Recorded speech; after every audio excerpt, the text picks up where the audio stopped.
Bonjour à tous, j'espère que vous allez bien. On se retrouve aujourd'hui pour le journal de pouce numéro je ne sais plus combien, 52, 53, 50, je ne sais pas, du mois de février 2020. Vous excuserez la voix nasale, je suis hyper enrhumée, du coup j'ai fait le minimum syndical de maquillage parce que j'ai la peau d'une sécheresse incroyable. Pourtant je bois beaucoup et j'essaie de l'hydrater, mais bon c'est comme ça. Donc on s'en fiche, on est parti sur le journal de pouce. Comment vont mes cheveux? Mes cheveux vont toujours bien, même si je les trouve un tout petit peu plus secs en ce moment, mais je pense savoir de quoi ça vient. Ça vient du fait que je suis en train de faire une vidéo crash test d'un produit. Et je pense que je l'ai utilisé trop fréquemment ce produit pour ma vidéo crash test. Du coup dès que j'aurai fini la vidéo je vais ralentir. Je vous expliquerai pourquoi tout ça dans cette vidéo et un petit peu dans celle-ci puisque je vais vous en parler vu que je l'ai utilisé ce mois-ci. Donc ce mois-ci nous sommes au mois de février, enfin nous étions au mois de février, mois court, mais je me suis quand même lavé les cheveux cette fois, voilà. Il y a eu des vacances aussi, c'est pour ça qu'il y a eu une fois de moins. Mais cette fois, toujours en alternant plus ou moins bain d'huile, masque aux poudres, pas toujours avec les vacances, mais plus ou moins. Donc, on est parti sur le premier masque. Le premier masque, j'ai testé du coup ce produit. C'est sur ce produit que je suis en train de vous préparer une vidéo crash test. C'est le Cocori de la savonnerie du Nouveau Monde. Donc là, je peux pas vous montrer en entier parce que dans cette boîte-là, il me reste plus qu'un quart. En fait, ce sont des petits cubes de produits solides comme ça qu'il faut faire fondre dans l'eau à base d'actifs de riz et de coco. Alors, il n'y a pas la compo, si.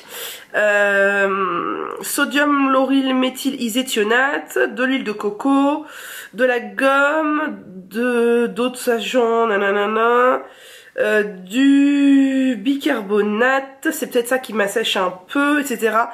Je vous détaillerai toute la compo dans ma vidéo spécialisée. En tout cas, c'est un produit donc que l'on fait fondre dans de l'eau, que l'on laisse se dissoudre et ça va venir se gélifier un peu et former une sorte de crème. Donc c'est à base de riz et de coco. Et pourquoi est-ce que je vous dis que mes cheveux commencent peut-être à saturer un peu? Parce que déjà mes cheveux n'aiment pas l'huile de coco à la base, donc là le fait d'en appliquer régulièrement c'est peut-être pas le top pour eux.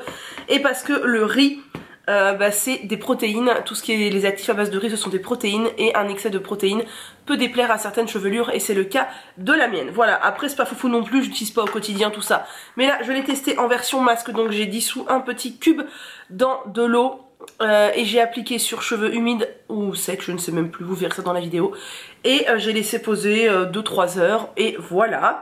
J'ai lavé tout ça avec mon shampoing de chez Calia, le purifiant, je l'aime beaucoup parce qu'il est très très bien quand on a le cuir chevelu sensible, un petit peu gratouillant, tout ça, il est vraiment au top. J'ai utilisé l'après-shampoing Calia purifiant aussi qui va avec, non je suis même pas sûre que c'est la même gamme, je sais pas. Enfin l'après-shampoing Calia qui est très bien, qui est fini maintenant, donc vous verrez je l'ai utilisé une bonne partie du mois. Vous savez que j'adore les après-shampoings Calia, je fais que vous le dire mais c'est vrai, ils rendent les cheveux ultra doux. Ensuite au niveau des soins sans rinçage, donc je fais exactement ce que je vous montre dans ma dernière vidéo sur ma routine bain d'huile. Le bruit s'éperle, vous inquiétez pas. Donc j'applique du gel d'aloe vera, ici c'est celui de chez Bioflore mais peu importe. Et je mélange avec le Cocktail Curl Remedy des secrets de Loli. J'aime beaucoup mélanger ça, ce produit il est vraiment tip top, en plus il est énorme et il descend pas vite, je l'aime d'amour. Je mélange ça dans ma main, j'applique sur mes longueurs et mes cheveux adorent. Sur cheveux humides après la douche bien sûr. Et ensuite je viens appliquer une crème et en ce moment je suis en train d'utiliser celle-ci que j'ai depuis un bon bout de temps. C'est le lait à la rose et à l'abricot de chez John Masters Organics. Je l'avais eu à Noël je crois il y a un an, ça doit être ça. Et il m'en reste encore beaucoup mais je suis pas hyper fan, non pas de son excusez-moi, non pas de son résultat. Il me rend les cheveux extrêmement doux, mais du fait qu'il y ait du BTMS, donc un ammonium quaternaire super occlusif, en troisième ingrédient. Voilà, bon avant le BTMS il y a quand même du gel d'aloe vera et de la glycérine, ce qui est pas mal, mais c'est quand même un agent super occlusif, donc quand je l'aurai fini je ne le rachèterai pas. Deuxième masque, encore une fois j'ai testé le Cocori, donc vous voyez que je l'ai quand même assez utilisé. Je m'en suis servi comme base pour faire un masque aux poudres, donc j'ai préparé mon masque Cocori et à la suite j'ai rajouté des poudres. Donc tout simplement deux poudres, une poudre lavante, le Shikakai que j'aime d'amour, et une poudre ayurvédique, le Kapur Kashli. Je n'ai rien mis d'autre parce que je voulais voir si le Cocori se suffisait à lui-même pour venir hydrater les cheveux dans un masque aux poudres. La réponse vous l'aurez en détail dans la vidéo dédiée, mais le fait est que Moi, pour ma nature de cheveux, je trouve que ce n'est pas assez niveau hydratation. Ensuite, j'ai rincé tout ça, j'ai appliqué mon après-shampoing Calia et les mêmes soins sans rinçage que ceux que je viens de vous présenter. Ensuite, on passe sur un bain d'huile. J'ai appliqué mon amour, le Scalp Treatment de chez The Innate Life dont je vous parle éternellement. Sur le cuir chevelu, ce baume est vraiment tellement divin. C'est vraiment un énorme coup de cœur, un énorme... Oh là là, c'est un baume, je l'aime d'amour tellement il est bien sur le cuir chevelu. Et sur les longueurs, j'ai appliqué l'africaine, c'est l'huile de chez Caretic que l'on peut retrouver chez Mademoiselle Bio. C'était la première fois que j'utilisais, je crois, je l'avais acheté puis rangé puis oublié. Et elle est pas mal du tout, sa compo est très bien, juste je la trouve un peu trop... Alors pas légère parce qu'elle contient du beurre de karité quand même, mais en fait on voit qu'en début de compo il y a des agents de texture et des agents, voilà, il n'y a pas que des huiles quoi, et je trouve ça dommage, mais ceci dit c'est une très bonne huile. J'ai lavé tout ça avec mon shampoing traitant de chez Propolia que j'ai fini depuis. Ce shampoing est très bien, il lave très bien les bains d'huile, d'ailleurs je trouve qu'il est vraiment parfait pour cet usage parce que je trouve que se laver les cheveux comme ça avec ce shampoing c'est presque trop, vous voyez, il a aucun tensioactif agressif mais il a plusieurs tensioactifs doux, ce qui fait qu'il lave très bien les cheveux. Et du coup je trouve qu'il est absolument parfait pour les bains d'huile. Et ensuite on est sur l'après-shampoing Calia et les mêmes soins sans rinçage que précédemment. Ensuite j'ai squeezé un masque aux poudres et on repasse sur un bain d'huile. Donc j'ai appliqué le petit élixir coup de pouce de chez WAM. Alors il est très bien, ne me demandez pas la compo, je m'en rappelle plus. Il y a de l'huile de nigel, de l'huile de ricin, je crois qu'il doit y avoir de l'huile essentielle de... je sais même plus quoi. Et comme on voit rien du tout, ils disent pas là. Et ingrédients, Persea, Gracima, je sais plus ce que c'est, huile de nigel, l'huile de Persea c'est la première huile mais je me rappelle plus ce que c'est, l'huile de ricin, cèdre de l'Atlas, et voilà. C'est très bien, j'aime bien ce petit sérum, il est assez gras mais voilà il y a de l'huile de ricin dedans donc pour le cuir chevelu ça stimule la pousse, tout ça. Par contre le pchit là, mais vraiment c'est pas adapté, il faut pas mettre un pchit pour une huile, un spray ça va pas quoi, il aurait fallu une pipette ou je sais pas, ça m'énerve à l'appliquer, j'en fous partout. Bref, ça va pas, mais sinon c'est très bien. Et sur les longueurs j'ai mis l'huile de dattier du désert de chez Maison d'Assam que j'ai acheté maintenant il y a bien 1 an et demi et je l'aime vraiment beaucoup. Je l'avais un peu remisé et oublié mais en fait alors l'étiquette est devenue dégueu mais ça n'empêche pas que l'huile est très bien. Je l'aime beaucoup, c'est une huile qui est vraiment pas trop grasse mais qui va venir nourrir les cheveux en profondeur. Mes cheveux l'aiment énormément, c'est vraiment une très bonne huile. Et encore une fois, j'ai lavé ça avec le shampoing Propolia, l'après-shampoing Calia et les mêmes soins sans rinçage. On passe ensuite à un masque aux poudres, donc j'ai mis comme d'habitude des hydratants, donc du gel d'aloe vera, cet après-shampoing que j'ai fini depuis qui est l'après-shampoing Santé Family à la mangue et à l'aloe. Clairement, je l'aime pas spécialement. Alors vous me demandez souvent qu'est-ce que je mets comme après-shampoing dans mes masques et comment je les choisis. Alors concrètement, comment je les choisis en ce moment, c'est que j'essaye d'écouler mon stock parce qu'il fut un temps où j'avais acheté beaucoup d'après-shampoing. Là, je commence à avoir un peu le bout, mais voilà, j'écoule mon stock. Et comment je choisis mes après-shampoings pour mes masques? Je les choisis bien sûr avec une compo clean et le moins cher possible, à savoir que je pense que quand j'aurai tout fini, je rachèterai pour cette utilisation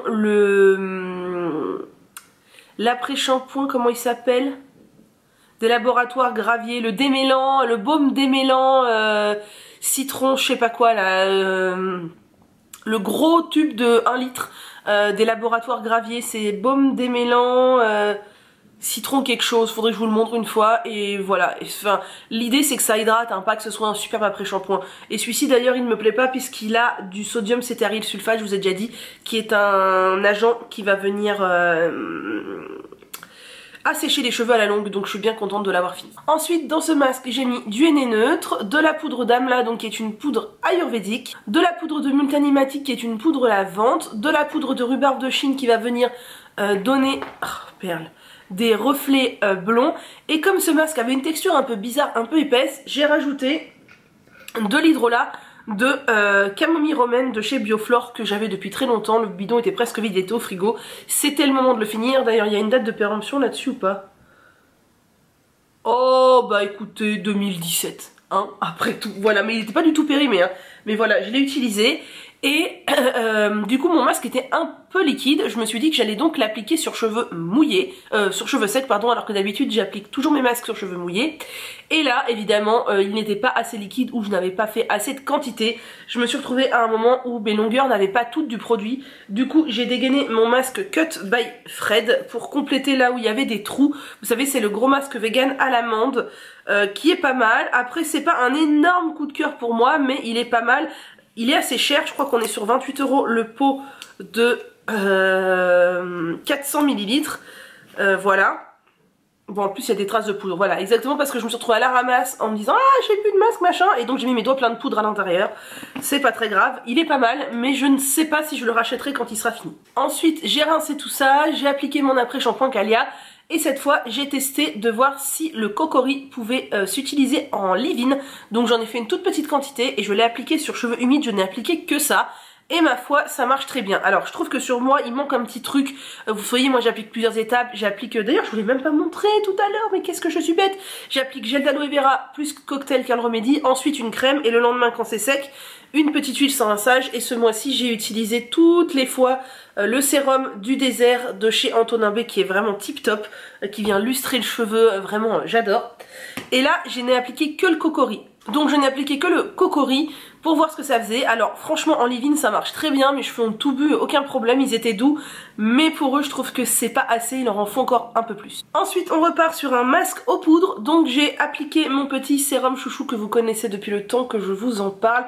Le sérum Amalaki de chez Blue Beautifly. Je l'aime vraiment beaucoup, j'en ai déjà parlé 1000 fois.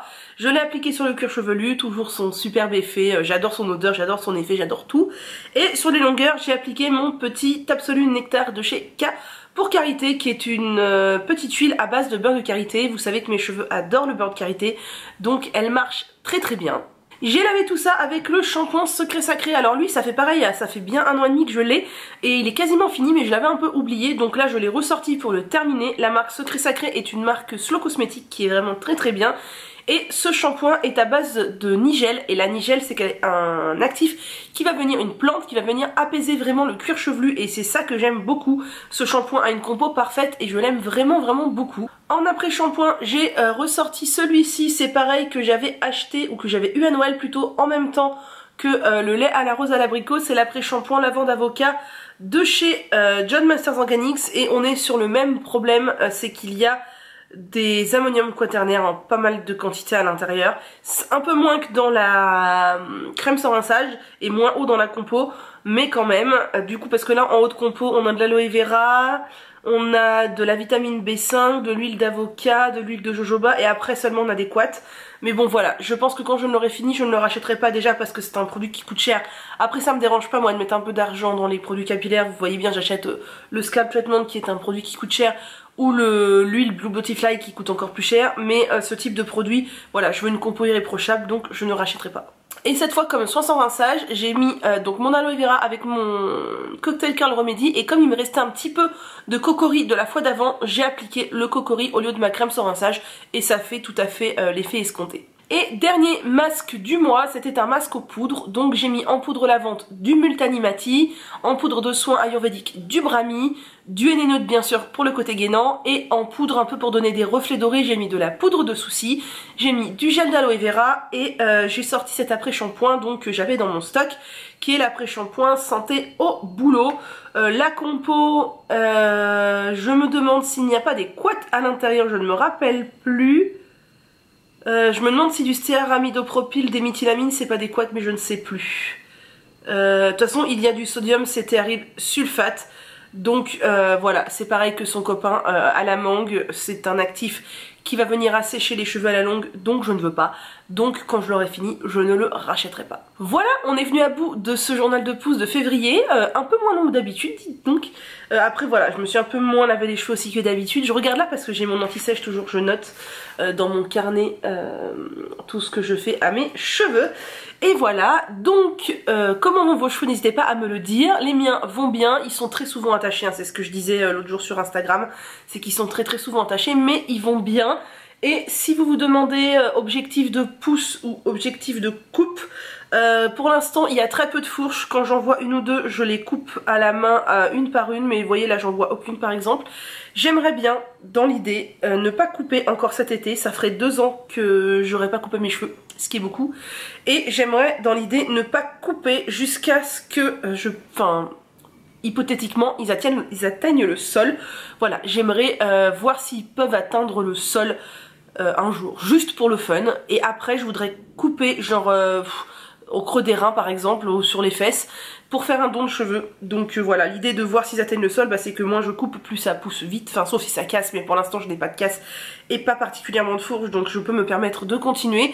Niveau longueur, où ils en sont, je n'ai pas mesuré depuis super longtemps, mais ce que je peux vous dire c'est que sous la douche, quand je mets mes bras, vous savez, le long de mes jambes là, droit, et ben ils sont aussi longs que mon majeur, donc quand j'ai les mains le long des cuisses, ils sont, je pense qu'ils sont bien à mi-cuisse facile.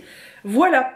Donc sur ce je vous laisse, n'hésitez pas à me mettre un petit pouce en l'air, un petit commentaire, je sais que je réponds avec lenteur mais je réponds, ne vous inquiétez pas si vous avez posé une question, ça va venir.